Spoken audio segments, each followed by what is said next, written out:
At last they entered a waiting chamber. Music floated in the air, delicate as the wind chimes stirred by an unseen breeze. Before them stood Queen Rithan. She smiled, and by that smile Darrow knew she had already read the surprise in their faces. Princess Zala and Paladin Darrow, I'm pleased to meet with you. Then, as though she had listened to words they had not spoken, she continued, Ah, you must be tired from your journey. The other queens are not here yet. They're waiting to hear from me that you have arrived. I will send for them. She nodded to one of the attendants, who turned and left the chamber. We have much to discuss, Queen Rithan said, but for this moment I need to rest, as I am still completing my queck's tale. We will meet again tomorrow morning. Then she turned to a young attendant nearby. Dritha, please escort our guests to their room. The young girl stepped forward. Please follow me. She led him down the hallway.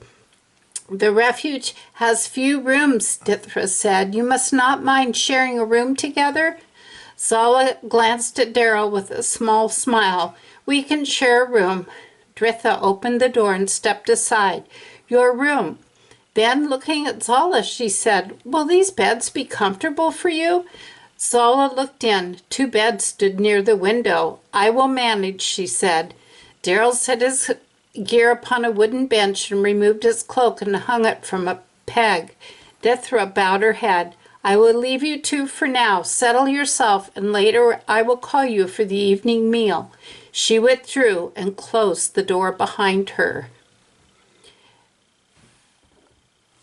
Zala went first to the window and looked out over the mountains. The sky beyond the glass was deepening into violet, and far off Darrow could see Pern flying freely among the cold peaks. Zala laid her pack upon the bed nearest the window and drew from it a white robe, light and fine as moonlit mist. Darrow remained by the window watching Pern in the distance. Then turning, he realized that Zala was preparing to change. He looked away quickly, his face growing warm. Zala laughed softly. It was not a mocking laugh, but a bright one, full of mischief and affection.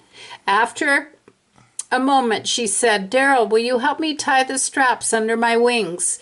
He turned back carefully.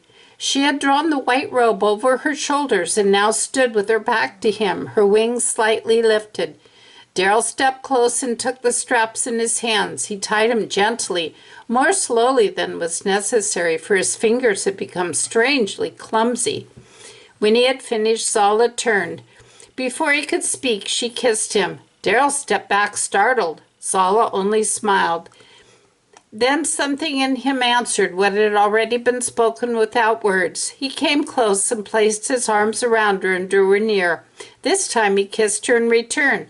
Not hastily, but with the wonder of a man who has found that the road before him may hold more joy, more danger than he dared to imagine.